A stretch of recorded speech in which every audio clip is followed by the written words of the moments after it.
Hello बच्चों, let us read the question. Question says from the sets given, जो आपको sets दे रखे हैं A B C D E F G H, select equal and equivalent set. आपको ये बताना है कि कौन से सेट इक्वल हैं और कौन से सेट कैसे हैं, इक्विवेलेंट सेट्स हैं. ठीक है, सबसे पहले इसको स्टार्ट करते हैं.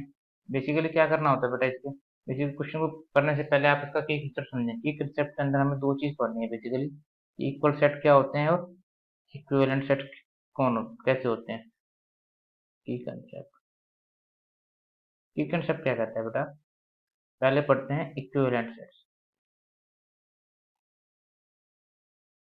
इक्विवेलेंट इक्विवेलेंट सेट्स क्या कहते हैं, इक्विवेलेंट सेट्स कहते हैं बेटा कि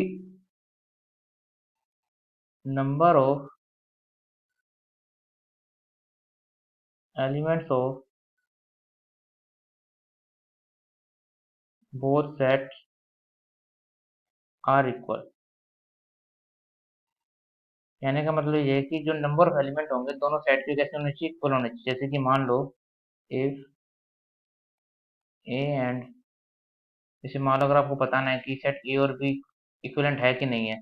ए मान लो ले लेते हैं, कुछ भी ले लेते हैं, 1 2 3 4. ठीक है, बी ले लेते हैं 5 6 7 8. ठीक है, तो number of element in set ए कितना है हमारे पास, 4 है. चार एलिमेंट ए सेट के अंदर, बी सेट के अंदर कितने हैं, चार एलिमेंट है, 5 6 7 है. ठीक है, so n of A is equal to कितना होगा, एन ऑफ बी आ गया. यानी कि दोनों सेट कैसे हैं, नंबर ऑफ एलिमेंट्स जो है दोनों सेट के अंदर इक्वल है. This implies A and B are equivalent sets. Equivalent sets. ठीक है, अब पढ़ते हैं इक्वल सेट्स. इक्वल सेट्स के अंदर क्या होता है, इक्वल सेट्स के अंदर तो सेम वही कंडीशन होती है. सबसे पहले तो कि N of A is equal to N of B. जितने भी सेट हैं, दो सेट अगर मान लो बताना इक्वल है कि नहीं, तो पहली कंडीशन यही होती है कि जो नंबर ऑफ एलिमेंट है वो सेम होनी चाहिए. इसके अंदर एक और कंडीशन ऐड ऑन हो जाती है इक्वल सेट्स के अंदर, कि elements in the set should also be same. Element in set should also be same. ठीक है, इसका कहने का मतलब क्या है, जैसे कि मान लो ए आपके पास कोई सेट है 1 2 3. ठीक है, बी आपके साथ पास कोई सेट है मान लो 2 3 1, कैसे भी कर लो. तो एन ऑफ ए कितना हो गया बेटा, 3 आया. एन ऑफ ए कितना है बेटा, 3 आया. एन ऑफ बी कितना आया, ये भी 3 आया. अब ठीक है, अब ए और बी के अंदर एलिमेंट देखो, इसके अंदर भी 1 2 3 एलिमेंट है, इसके अंदर भी 1 2 3 एलिमेंट, आगे पीछे उससे कोई फर्क पड़ता नहीं क्योंकि सेट की डेफिनेशन है. तो ये क्या हो जाएंगे, A and B are equal sets. ठीक है, इक्विवेलेंट तो है ही, ये कैसे हो जाएंगे, इक्वल हो जाएंगे, क्योंकि जो एलिमेंट है वो कैसे हैं, सेम है. अब अगर हम ये वाला एग्जांपल देखें, ये वाला एग्जांपल जो यहाँ पर लिखा है मैंने, A is equal to this this this, ये जो सेट है वो इक्विवेलेंट सेट है. ठीक है, क्योंकि नंबर ऑफ एलिमेंट कैसे हैं, सेम है दोनों सेट के अंदर. बट ये सेट जो है वो कैसे हैं, इक्वल नहीं है, क्योंकि इसके अंदर 1 2 3 4 एलिमेंट है, उसके अंदर 5 6 7 8 एलिमेंट्स कैसे हैं, अलग अलग है. ठीक है, और इक्वल होने की क्या कंडीशन है कि एलिमेंट कैसे होने चाहिए, सेम होने चाहिए. ठीक है, तो ये होता है इक्वल और इक्विवेलेंट सेट्स का मतलब. ठीक है, अब पढ़ते हैं. अब हमें बताना कि कौन सा सेट इक्वल है, इक्विवेलेंट है कैसे. पहले सारे सेट लिख लेते हैं. ए है 0 लिख लेते हैं यहाँ पर, ए इज इक्वल टू 0 है. यहाँ पर क्वेश्चन के अंदर क्या कर रखा है, गलत लिख रहा है. क्वेश्चन के अंदर ओपन ब्रैकेट कर रखा है, ओपन ब्रैकेट नहीं है, वो कर्ली ब्रैकेट है. ठीक है, डी है 1 2 3 4, 1 2 3 4. सी देखो क्या है, सी है 4 8 12. ठीक है, ए हो गया, बी हो गया, सी हो गया. डी है 3 1 2 4, 3 1 2 4. ठीक है, ई है 1 0 1 0. एफ क्या है, एफ है हमारे पास क्वेश्चन में 8 4 12. एफ. जी क्या है हमारे पास, जी है 1 5 7 11. 7 11. एच क्या दे रखा है, एच दे रखा है ए coma B,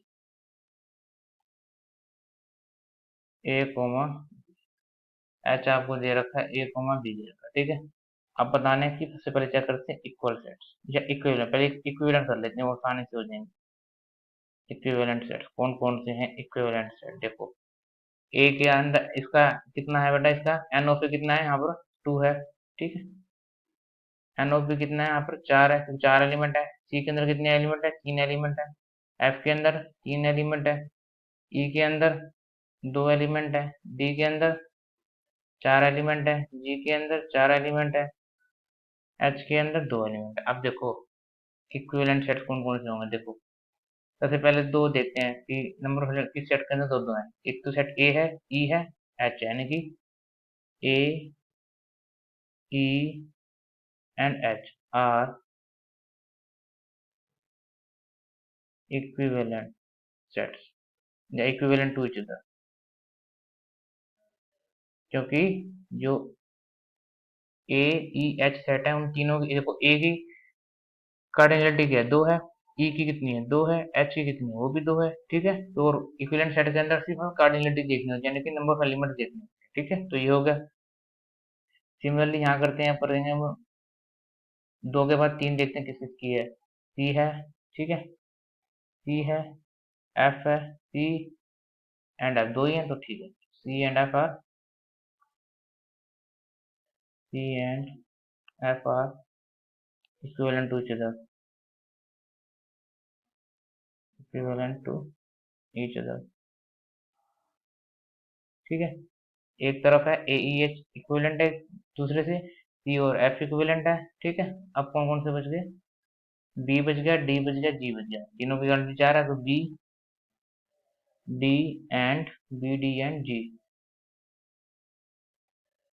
are equivalent to each other,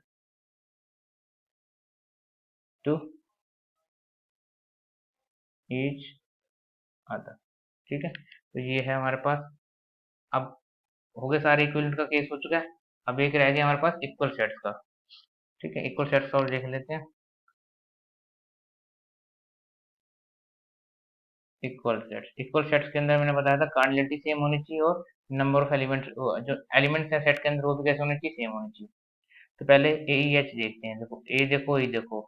ए के अंदर एलिमेंट है 0, देखो ध्यान से, ठीक है। और ई के अंदर है 1, 0 नहीं हो पाएगा क्योंकि अलग अलग एलिमेंट हो गए।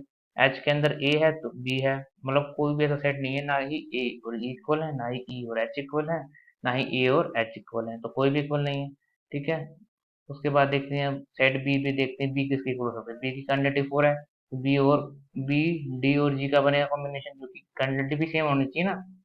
अब देखो बी में एलिमेंट देखो क्या क्या है, 1 2 3 4 है। डी के अंदर भी क्या है, 3 1 2 4, यानी कि 1 2 3 4, क्योंकि बी और डी की कैंडिडेट भी सेम है और जो एलिमेंट है अंदर वो भी कैसे हैं, सेम है, तो बात बन जाएगी। तो B and D are equal sets लिख देंगे, B and D are equal sets, equal sets, ठीक है। अब उसके बाद देखो, उसके बाद बच गया सी और एफ का, देखो सी और एफ का, सी और एफ की कैंडिडेट 3 3 है और एलिमेंट देखो क्या है, सी के अंदर 4 8 12, एफ के अंदर भी क्या है 4 8 12, चाहे आगे पीछे उसे फर्क पड़ता नहीं क्योंकि तो सेट सेट की डेफिनेशन के अकॉर्डिंग, ठीक है। आगे पीछे लिखने से सेट के ऊपर कोई फर्क नहीं पड़ता है। तो सी और एफ ऐसे इक्वल सेट, ठीक है। एक तरफ B and D are set and C and F are equal sets, ठीक है। तो ये हो जाएगा हमारे पास क्वेश्चन का आंसर, ठीक है। इक्वल सेट्स आएंगे, C B and D are equal sets and C are F are equal sets हो जाएंगे। और इसी तरीके से equivalent sets A E H वो इक्विवेलेंट होंगे, सी और एफ इक्विवेलेंट होंगे और बी डी जी आर आपस में इक्विवेलेंट होंगे, ठीक है। So I hope you understood it well. Best of luck.